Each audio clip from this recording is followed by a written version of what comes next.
오늘 본문의 말씀은 이제 나사렛 예수 그리스도라는 제목으로 함께 말씀을 나누고자 하는데요. 성경에는 여러 가지 참 기적과 이사가 많이 나타납니다. 새벽에도 잠깐 말씀을 드렸었는데요. 성경에는 참 많은 성경에 보면 이제 그 기적과 이사가 나타나는데 특히 이제 사도행전이 참 많이 나와요. 그래서 이제 사도행전부터 쭉 보면은 뭐 베드로 사도뿐만 아니라 빌립 또 뭐 여러 사람들을 통한 스데반 집사를 통해서도 여러 기적과 이적이 나타났다라고 성경에 기록되어 있습니다. 초대교회는 이런 기적과 이사가 참 많이 나타나거든요. 그런데 왜 지금은 이런 기적과 이사가 잘 나타나지 않을까요? 우리 한번 고민해 볼 필요는 있다는 것입니다. 성령님의 능력이 약해져서 그랬을까요? 성령님은 태초부터 천지를 창조하신 삼위일체 하나님이신데 성령님의 능력이 약해질 일은 전혀 없죠. 처음부터 끝까지 계신 분이 우리 성령 하나님이신데, 그러면은 우리에게 문제가 있는 걸까요? 목회자들한테 문제가 있는 걸까요? 목회자들이 너무 세속주의에 빠져갖고 능력이 사라진 걸까요? 왜 그럴까요? 우리가 성령 충만 받지 못했기 때문에 그럴까요? 그럼 다시 질문하면은, 그러면 지금은 이런 이 기적과 이적이 나타나지 않을까요? 아닙니다. 나타납니다.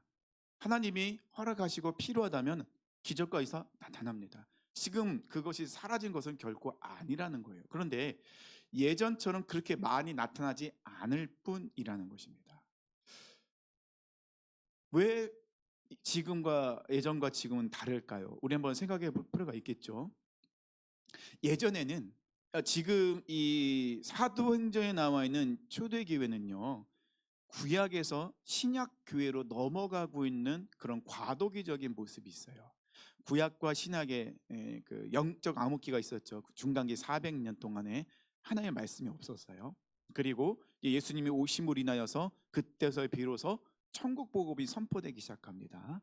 그리고 예수님이 십자가에 죽으시고 부활하시고 승천하신 후에 이제 초대교회 성도들이 성령 충만 받음으로 인하여서 초대교회가 시작이 됩니다. 그러면 구약의 시대는 끝났습니다. 구약에 있는 그런 모든 모습은 끝나고 이제는 신약 교회가 시작되었죠. 초대교회가 시작되었습니다. 그러면 그 초대교회와 우리가 지금 우리 교회와 다른 점이 큰 게 하나가 있어요. 뭐가 다를까요? 네, 성경책이 없어요. 우리는 하나님의 말씀, 기록된 하나님의 말씀을 갖고 있어요. 신구약 66권. 그죠? 근데 그 당시에는 물론 이제 그 모세오경은 있었죠. 모세오경은 있었지만은 아직 신약이나 이런 부분들이 정확한 하나님의 기록되는 말씀이 없었다는 것입니다. 그리고 초대교회가 시작되었기 때문에 하나님께서는 그 교회를 견고하게 하실 필요가 있었어요. 그래서 하나님께서는 초대교회의 이 사도들과 초대교회 성도들을 통하여서 이런 놀라운 기적과 능력을 행하게 허락을 하셨다는 것입니다. 살아계신 하나님을 드러내고 그 하나님의 영광 받으시기 위해서 이런 것들이 일어났다는 것입니다. 그 말은 바꿔서 말하면요, 우리에게는 그런 초대교회 같은 기적과 이사가 없어도 우리는 살아계신 하나님을 만날 수 있고 경험할 수 있고 그 뜻과 계획을 발견할 수가 있습니다. 어디에서 가능합니까? 하나님의 말씀, 이 성경책을 통하여서 우리는 하나님의 살아계신 하나님을 경험합니다. 그리고 하나님의 계획과 뜻, 하나님의 마음을 알 수 있다는 것입니다. 이 성경책은요, 믿음의 그 선인들의 부끄러운 부분까지 다 기록되어 있어요. 실수한 부분도 다 기록되어 있어요. 다윗의 실수도 기록되어 있잖아요. 밧세바를 범하고 자기가 죄 지은 것을 숨기기 위해서 살인 교사를 하고, 이런 부분들 하나님이 원하시지 않는데 인구 조사를 하고, 이런 믿음의 사람들, 어떻게 다윗이 그렇게 간음죄, 살인죄 이런 죄를 저지를 수 있지? 숨기지 않습니다. 왜냐하면 하나님께서는 그런 모든 것을 우리에게 다 알려주셔서 우리가 어떤 존재인지를 알려주십니다. 우리는 완벽할 수가 없다. 우리 모두 다 죄인이다. 그래서 우리에게는 예수님이 필요하다. 하나님이 우리에게 요구하시는 것은 상한 심령, 갈급한 심령. 하나님은 한 영혼에게 집중하고 있고 사람을 세우시고 사람을 붙여주시고 동력하게 해서 하나가 되어 합력하여 선을 이루도록 만드신 분이 하나님이다. 제가 그걸 어떻게 알 수 있을까요? 성경책이 기록되어 있잖아요. 그래서 우리는 이 성경을 통하여서 하나님의 뜻, 마음, 계획, 이 모든 것을 발견할 수 있다는 것입니다. 그래서 우리는 성경을 반드시 읽어야 하는 것입니다. 물론 여기 성경을 안 읽고 있는 분 한 분, 잘 안 읽고 있는 분 뒤에 계십니다. 네. 성경을 반드시 읽어야 돼요. 성경을 읽지 않으면 우리가 하나님의 사람답게 살아갈 수 없어요. 전에도 말씀드렸잖아요. 하나님의 말씀과 기도는 믿음의 양축을 이루고 있다. 바퀴라고요. 한쪽이 빠져버리면 그 수레는 어떻게 합니까? 뱅글뱅글 제대로 돌 수밖에 없어요. 두 쪽 다 빠져버리면 그 수레로 얘기할 수 없겠죠. 그러니까 말씀과 기도는 한쪽에 치우치면 안 돼요. 균형을 이루며 가야 된다는 것입니다. 기도만 하다 보면 신비주의에 빠질 수가 있어요. 말씀만 읽다 보면 어떻게 됩니까? 율법주의에 빠질 수가 있습니다. 그래서 항상 기도와 말씀은 함께 균형을 이루면서 나가야 된다는 것입니다. 그리고 이 성경에 기록되어 있는 기적과 이사를 보면서 우리는 왜 지금 그것을 행하지 못하지? 왜 우리는 기도하면 병자가 낫지 않지? 라고 이적과 기사에 그것에만, 그 현상에만 집중하면 안 되고요. 그것이 일어났을 때 그 본질적인 그 가운데서 하나님께 무엇이 우리에게 그것 가운데 말씀하고 계신가를 우리는 알아야 된다는 것입니다. 1절과 2절에 보니까요, 제9시 기도 시간에 베드로와 요한이 성전에 올라갈 새 나면서 못 걷게 된 이를 사람들이 메고 오니 이는 성전에 들어가는 사람들에게 구걸하기 위하여 날마다 미문이라는 성전 문에 두는 자라. 1절과 2절에 보면은 나면서부터 못 걷는 사람이 나와요. 이 사람은 걷지를 못하니까 아무 일도 할 수가 없죠. 그 다음에 할 수 있는 것은 구걸하는 거예요. 근데 이 사람이 지금 구걸하기 위해서 어디 앞에 있습니까? 성전 앞에. 왜 성전 앞에 있을까요? 성전 앞에 다니는 사람은 그래도 하나님의 말씀을 알고 하나님을 경배하는 사람들이잖아요. 그러면 유대인들에게는 주머니가 두 개가 있어요. 첫 번째 주머니 무슨 주머니냐? 11조. 또 한 주머니는 무슨 주머니일까요? 네, 구제 주머니예요. 유대인은 주머니를 두 개를 차고 있습니다. 11조와 구제. 어떤 사람들이 얘기하죠. 11조는 구약 시대에 끝났고 신약에서는 11조를 안 해도 된다라는 엉뚱한 소리를 하는 사람이 있습니다. 율법주의자들이고 구약만 알고 잘못 알고 있는 사람입니다. 우리는 11조 반드시 해드려야 돼요. 온전한 11조. 우리가 11조를 드린 이유가 뭐죠?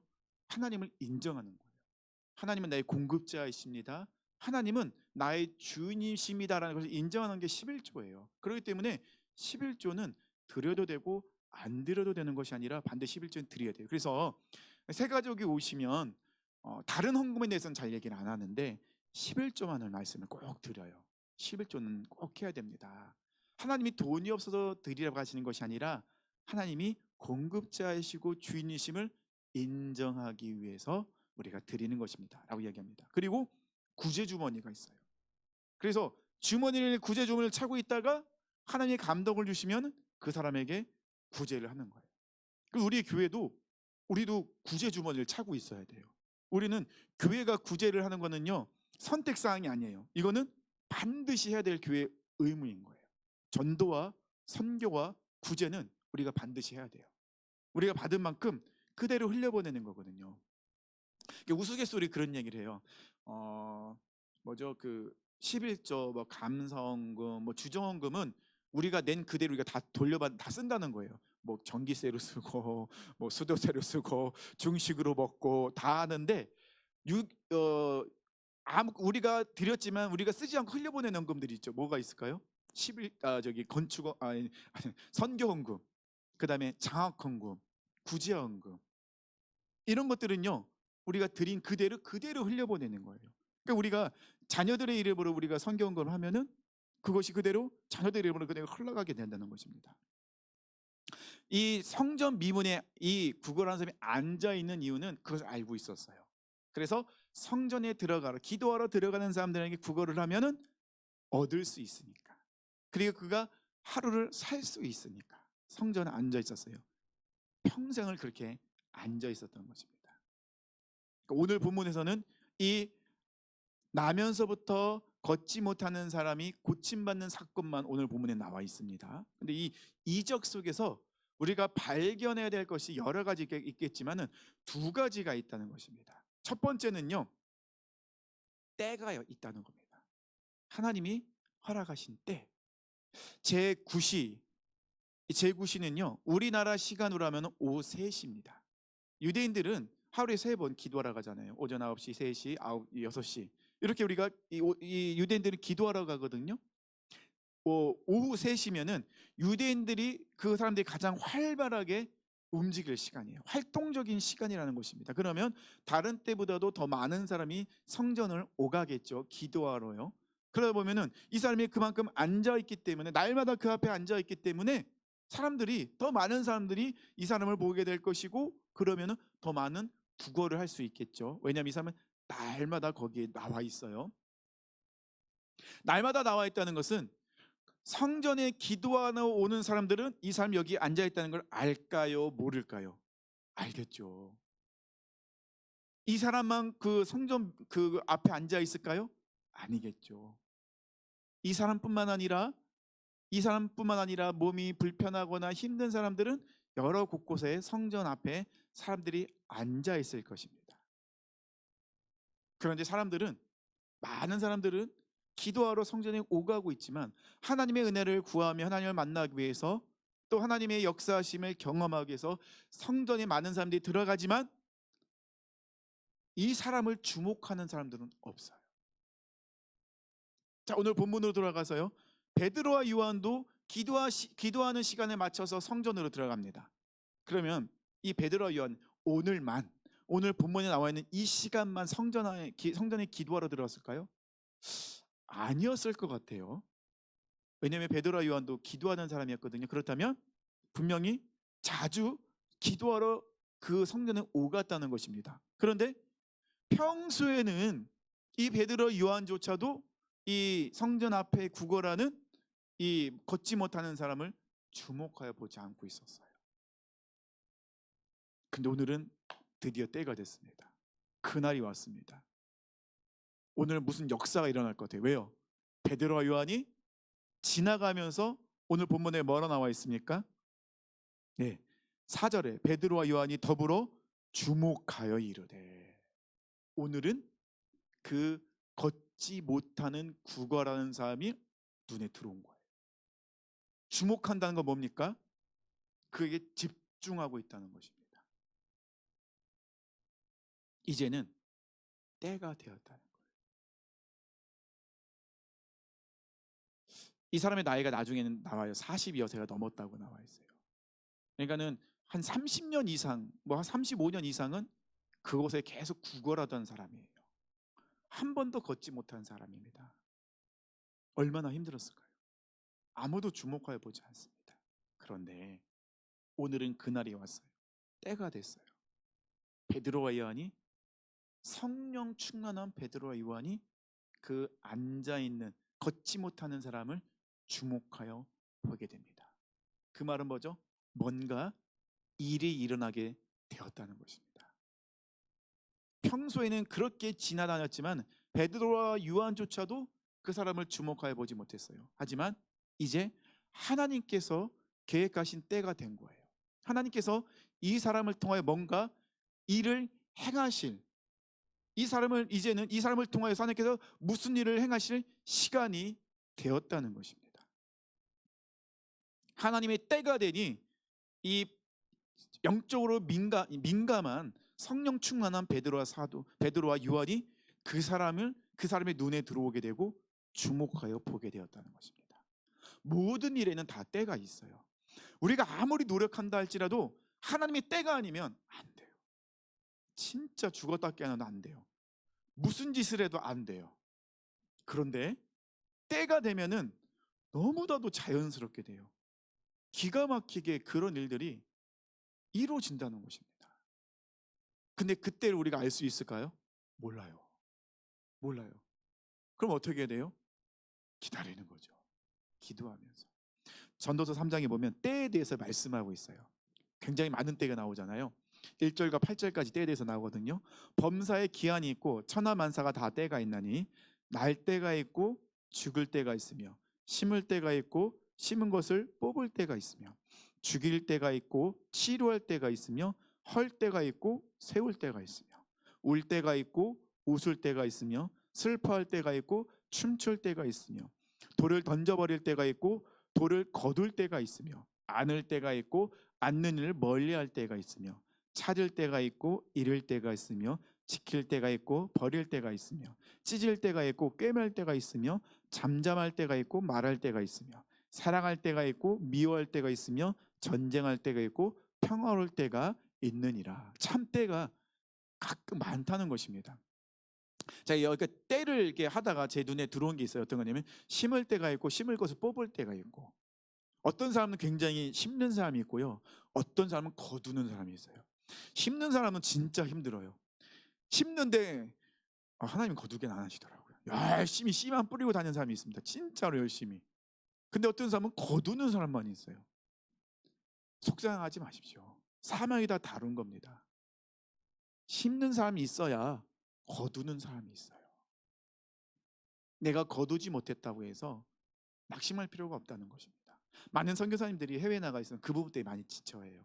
10년, 20년 사역을 하는데 열매가 거의 없어요. 뭐 한두 명밖에 회심을 안 했어요. 얼마나 많이 힘들겠습니까? 하지만 그래도 그분들은 포기하지 않아요. 왜요? 하나님의 마음은 아니까요. 그분들은 뿌리는 분들이에요. 열심히 심는 분들입니다. 그냥 심는 거예요. 그러면 때가 되면 하나님께서 거둘 자를 또 보내세요. 그래서 걷게 만드신다는 것입니다. 우리는 하나님의 때가 언제인지를 알지 못해요. 어려워요. 뭐 환상을 보고 뭐 예언하는 사람들도 예언한다고 하지만 예언이 100%다 맞는 것은 아니거든요. 그러면은 그 사람이 다 맞추면 그 사람 하나님이게요? 아니잖아요. 우리는 알지 못합니다. 영적으로 민감한 사람은 조금 더 빨리 캐치하겠죠. 하나님이 뭔가 일을 하시겠구나라는 것들이 느껴져요. 영적으로 민감하니까. 그럼 어떤 사람이 영적으로 민감하죠? 네, 기도하는 사람이. 기도하는 사람이 영적으로 민감할 수밖에 없다는 거예요. 그리고 또 체질적으로 또 민감한 사람이 있어요. 체질적으로 민감한 어떤 사람이 예민한 사람. 좀 체질적으로 예민한 사람이 보면 영적으로 좀 민감하기도 하더라고요. 좀 체질적으로 약간 둔한 분은 약간 영적으로 둔한, 이게 100% 맞는 건 아닌데 좀 그렇기도 해요. 사람의 성향에 따라 좀 다르기도 하기도 해요. 근데 중요한 것은요, 기도하는 사람이 하나님의 때를 분간할 수 있다는 것입니다. 성령님의 음성에 귀 기울이는 사람이 때를 분간할 수 있다는 것입니다. 베드로와 요한이 그랬어요. 똑같이 지나가는 그 길, 똑같이 앉아있는 사람, 평소에는 그냥 지나갔지만 하나님의 때가 되고 성령님의 역사하실 때고 성령님이 그들에게 무엇인가 말씀하시자 그들은 머뭇거리지 않고 어떻게 합니까? 바로 그 사람을 주목하여 보게 됩니다. 이르되 우리를 보라 하니, 우리를 보라 하니라고 했을 때 뭡니까? 뭐 우리가 그 사람에게 능력을 행했다 그것이 아니라 집중하라는 것이죠. 그 사람이. 두 번째는요. 첫 번째는 때가 있었는데 두 번째는요. 성전 앞에서만 머물면 안 된다는 것입니다. 이 나면서부터 걷지 못하는 사람을 보면요. 유대인들의 영적 상태를 볼 수 있습니다. 이 사람은요. 성전 앞에 앉아는 있는데 들어가지는 않아요. 들어가지는 못해요. 이 사람이 왜 성전 앞에 앉아 있습니까? 성전은 어떤 곳이죠? 하나님의 임재하시는 곳. 하나님이 이스라엘 백성들을 만나 주시는 곳. 성전은 하나님의 은혜가 있는 곳. 하나님의 은혜가 충만한 곳이 성전이에요. 그러면 이 사람은 그 성전에 들어가야 돼요. 그런데 들어가지 못해요. 뭐 다리가 불편한 부분도 있겠죠. 그 당시 또 율법적인 부분도 있어서 물론 뭐 못 들어간 부분도 있겠죠. 하지만 이 사람은 평생을 그 은혜가 있는 그 성전에 들어가질 못하고 그 성전 문 앞에만 그냥 앉아 있습니다. 성전에 들어가야 되는데, 하나님의 은혜 보좌 앞에 나가야 되는데 나가질 못하고 있어요. 하나님의 은혜와 하나님의 임재하신 성전 앞에 있으면서 하나님의 은혜가 아닌, 하나님의 임재가 아닌 다른 것을 구하고 있는 것이 지금 오늘 본문에 나와 있는 나면서부터 앉아 있는, 걷지 못하는 이 구거라는 사람입니다. 누군가는 이 사람을 도와줘야 되는데 아무도 도와주지 못해요. 하나님의 은혜 앞에서 그 은혜를 경험하지 못하다 보니 너무 비참한 생활을 하고 있다는 것입니다. 이 사람은요, 제대로 하나님을 바라보지 못하고 있어요. 베드로와 요한이 그들에게 주목하여 우리를 보라 했을 때 5절입니다. 그가 그들에게 무엇을 얻을까 하여 바라보거늘. 베드로와 요한이 그 사람에게 우리를 잠깐 보십시오, 우리를 좀 눈을 들어 우리를 보세요 했을 때 이 사람이 잘됐다, 오늘 나에게 돈을 많이 줄 사람이 생겼나 보다. 아, 오늘은 그래도 배불리 뭔가 먹을 수 있겠구나라는 생각이 들었겠죠. 그래서 뭡니까? 무엇을 얻을까요? 이 무엇을 얻는다는 것은 무엇입니까? 자기가 지금 당장 먹고 사는 문제 안에서 이것을 해결할 수 있을지 않을까 해서 자신의 허기를 채울 수 있는 진리가 아닌 것을 지금 이 사람은 여전히 구하고 있는 것을 보게 된다는 것입니다. 이에 반해 초대교회 사도들은 어떻습니까? 이 사람들은, 이 초대교회 사도 베드로와 요한은요, 성령으로 충만했습니다. 그래서 이 베드로와 요한은 지금 이 영혼에게 가장 필요한 것이 무엇인지를 알고 있어요. 이 사람이 지금 베드로와 요한에게 무엇을 요구하는지 알고 있어요. 그 다음에 나와 6절에 나와 있잖아요. 베드로가 이르되 은과 금은 내게 없거니와. 베드로는 알고 있었어요. 당신이 나에게 은이나 금을 구하고 있는 거 나도 압니다. 그런데 당신은 지금 은이나 금을 얻는 것이 중요한 게 아닙니다. 베드로 사도는 알고 있었어요. 그에게 은이나 금이 필요한 것이 아니라는 것입니다. 그에게 가장 필요한 건 뭡니까? 나사렛 예수 그리스도. 베드로 사도는 그걸 알고 있었어요. 지금 그 안진뱅이 이 사람에게는 은이나 금이 필요한 게 아니에요. 본질적인 치료와 회복이 필요하다는 것이죠. 그럼 베드로 사도는 어떻게 알고 있었어요? 자기가 경험했거든요. 자기도 헛된 것을 구하고 있었어요. 예수님을 깊게 경험하기 전에는. 어찌 보면 예수님을 만나기 전에 베드로 사도는요, 이 나면서부터 그러니까 걷지 못한 삶과 똑같았어요. 예수님이 있었지만은 하나님의 성전인, 완벽한 성전인 예수님이 계셨지만 베드로는 그 성전 안으로 들어가지 못하고 있었어요. 여전히 성전 밖에서 그냥 머물고 있었어요. 들어가지 못하고 은혜 안에 있지 못했었다는 것입니다. 지금 이 구걸한 삶과 똑같았다는 것이죠. 나면서부터 못 걷는 사람과 초대교회 사도들이 한 자리에 있는데 너무 대조적이죠. 헛된 것을 구하는 것과 진리가 무엇인지 알고 있는 사람, 대조적인 모습을 보게 됩니다. 교회에 얼마나 오래 다녔느냐, 직분이 무엇이냐가 중요한 것이 아니라 그 안에 예수 그리스도가 있느냐, 예수의 영으로 그 안이 가득하게 충만했느냐, 이것이 중요하다는 것입니다. 진리의 성령님께 자신의 모든 것을 내어 드렸는가. 6절 얘기하죠. 베드로가 이르되 은과 금은 내가 없거니와 내게 있는 이것을 내게 주노니 나사렛 예수 그리스도의 이름으로 일어나 걸으라 하고. 베드로 안에는 뭐가 있다고요? 나사렛 예수 그리스도. 베드로 안에 그것이 충만했어요. 그것을 베드로는 나눠줍니다. 자신은 알았어요. 경험했으니까. 예수님을 통하여 온전히 회복된 자신의 모습을 경험하고 알고 있었잖아요. 예수님을 믿으면, 예수님이 내 안에 들어오면, 예수의 영으로 충만하면 내 모든 것이 바뀐다는 것을, 변화된다는 것을, 내가 올바른 것을 바라보고 집중할 수 있다는 것을 베드로 사도는 알고 있었습니다.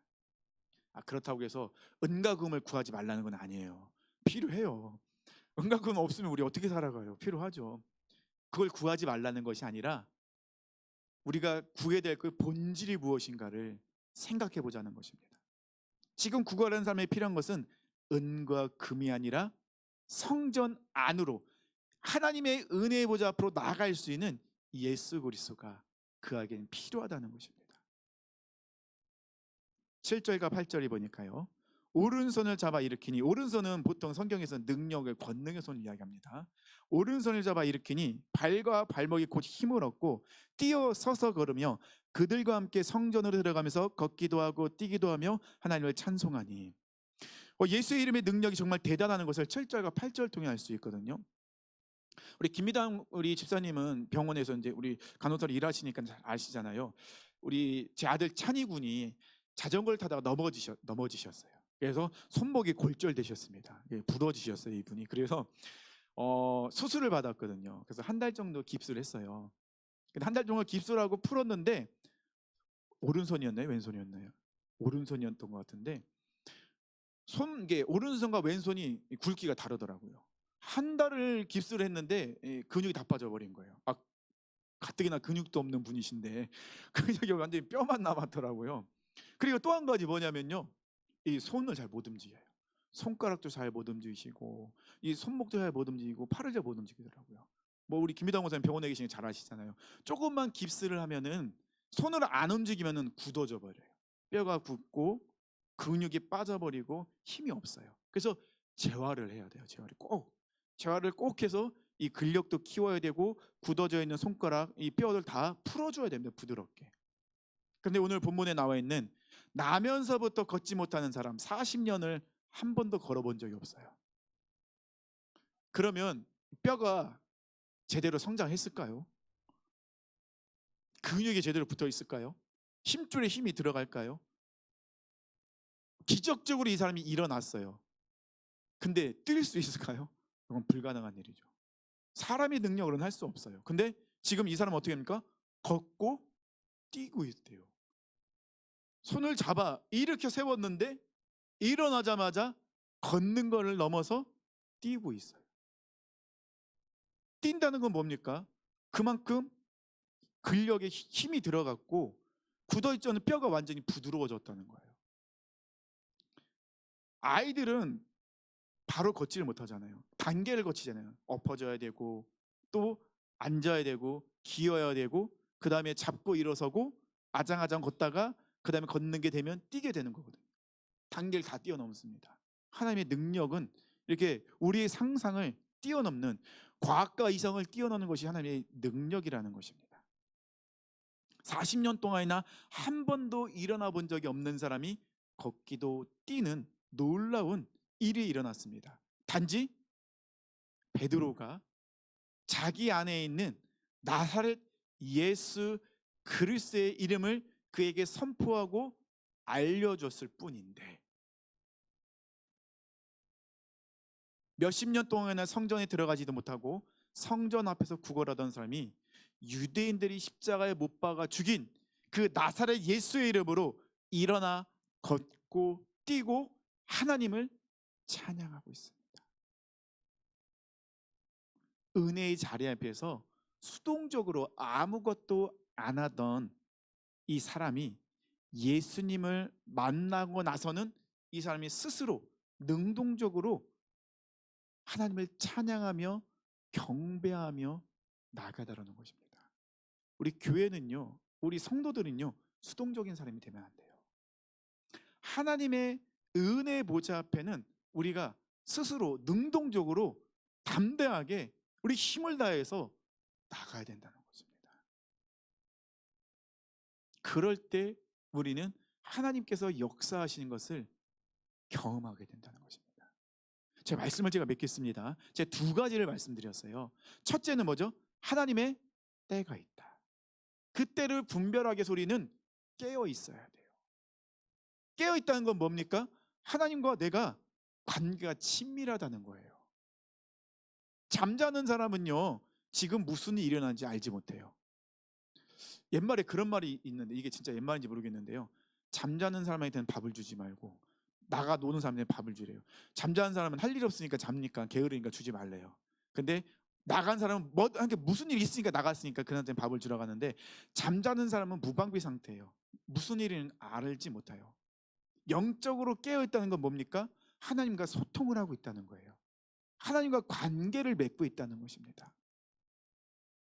우리는 그렇게 깨어 있어야 돼요. 우리가 깨어 있을 수 있는 방법은 딱 두 가지밖에 없어요. 기도와 말씀밖에 없다는 것입니다. 그래서 우리 교회는 계속 말씀을 읽고 있잖아요. 성경 통독을 하고 있잖아요. 정말 열심히 우리가 성경 통독을 하고 있습니다. 10월 한 중순 말이면은 이제 통독이 끝나요. 근데 우리는 중간에 시작했으니까 완전 일독은 안 될 것 같긴 했는데 그래도 우리 요한계시까지 끝난다는 것입니다. 한 두 달 정도 쉬고 다시 1월 달부터 시작이 됩니다. 우리는 성경을 읽고 있어요. 성경을 읽다 보면은 우리가 놓친 부분들이 들어오게 돼요. 가끔 우리가 맨날 그냥 완료만 하기로 했는데 그 안에 이제 조금씩 멘트를 달아주신 분이 있어요. 뭐 깨닫게 되는 부분이 있으니까. 그런 부분까지는 괜찮죠. 짧게 달아주시는 분들은 괜찮은데 중요한 건 뭐예요? 우리가 성경을 읽는 거. 그리고 기도를 해야 됩니다. 기도하지 않으면 읽은 말씀이 내 안에서 역사할 수가 없어요. 기도를 해야 돼요. 그래서 최소 30분. 너무 긴가요? 30분? 그래도 30분 기도해야 되거든요. 그럼 좀 줄여야 되나? 30분 너무 긴. 표정이 좀 어두워지시는데.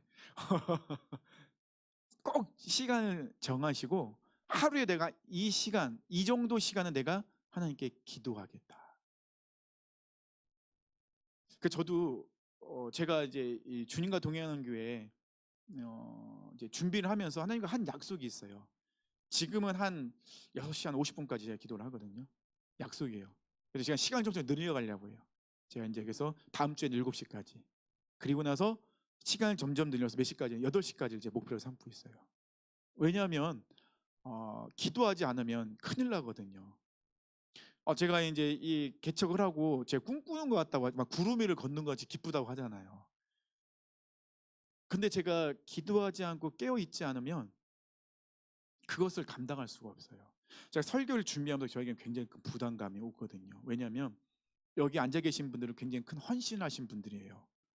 포항성결교회에 계셨으면은 그 가운데서 그는 굉장히 은혜 받고 지금 그 가운데서 많은 교제권이 형성되어 있기 때문에 막 교제를 할 수 있고 또 셀에서 정말 성경 공부 열심히 하시고 그 가운데 은혜 받던 분들이 헌신을 이 땅 이곳에 오셨잖아요. 근데 제가 말씀을 제대로 전하지 못하면 너무 죄송한 거잖아요. 하나님 앞에 죄송하고 우리 성도님한테 죄송하고 그러니까 제가 굉장히 그런 부담감들이 있어요. 근데 기도하지 않으면 제 능력으로는 그것을 감당할 수가 없다는 것입니다. 저희 넷째 누님이 항상 전화할 때마다 저에게 물어봐요. 너 몇 시까지 기도하냐?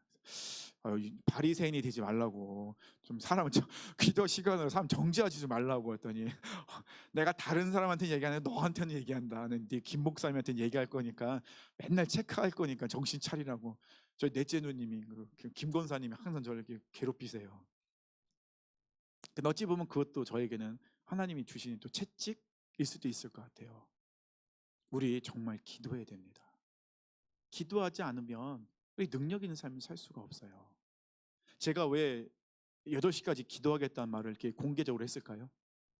제 목에 그냥 올물 거는 거예요, 일부러. 왜요? 하려고요. 이런 얘기를 하지 않으면 못할 것 같으니까. 제가 공개적으로 했기 때문에 강대상에서 한 약속 반드시 지켜야 되잖아요. 이거 허투루 얘기하면 안 되잖아요. 지키려고 그런 얘기를 하는 겁니다. 근데 저에게는 스스로 올무를 걸고 있는 거예요. 왜냐하면 기도하지 않으면 우리가 승리할 수 없고요. 기도하지 않으면 이 세상에서 능력 있는 삶을 살 수가 없어요. 기도해야 됩니다. 우리가 또 새벽에 수요일에 금요일 우리 수요일 금요일 얼마나 피곤하세요? 정말 피곤하시잖아요. 낮에 아침 일찍 출근하셔갖고 오후 늦게까지 일하시다가 부랴부랴 식사하시고 또 부랴부랴 달려오시는 성도님 얼마나 피곤하십니까? 근데 오시잖아요. 말씀 듣고 기도하고 하나님의 뜻을 분간하기 위해서 깨닫기 위해서 때를 알기 위해서 오시잖아요.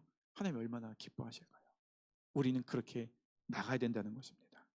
두 번째는 뭐라고 했습니까? 우리는 성전 안에만 성전 밖에서만 앞에서만 머물면 안 된다 말씀드렸습니다.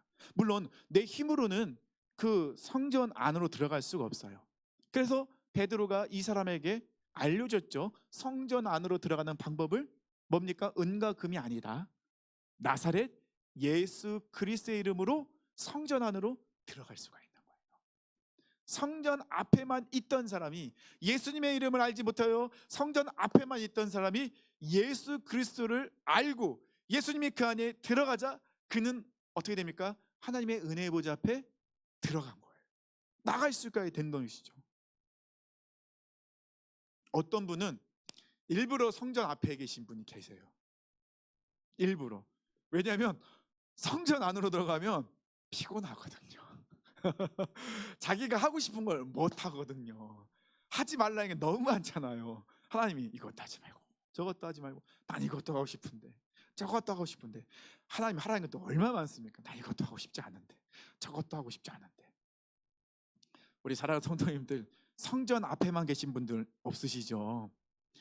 제 주변에 제가 잘 아는 분이 한 분이 성전 앞에만 있어요. 안 들어가려고 해요. 하나님이 자기한테 이것저것 시킬까 봐 들어가고 싶지가 않으시대요. 그러면 안 됩니다. 우리는 성전 안으로 들어가는 자가 되어야 돼요. 우리 힘으로 들어갈 수 없잖아요. 우리 안에 예수님이 계십니다. 그러면 예수님의 이름을 힘입어서 우리는 성전 안으로 들어갈 수 있어요. 성전 안에 들어가면은 피곤하긴 하죠.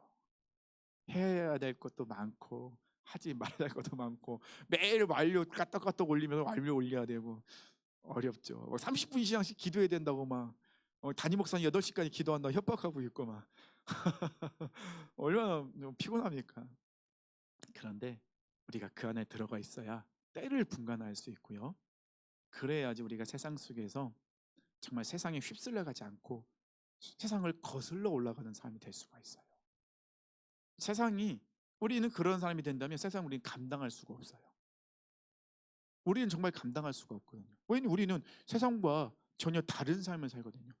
그 세상에 절대 휩쓸리지가 않거든요. 멋있지 않습니까? 우리가 그런 삶을 살았으면 좋겠습니다.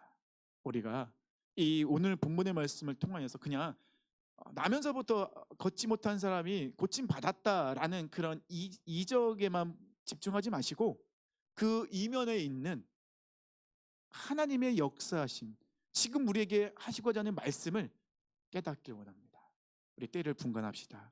그리고 성전 안으로 담대히 들어가시는 우리 사랑하는 성도님 되시길 축원합니다. 우리 함께 찬양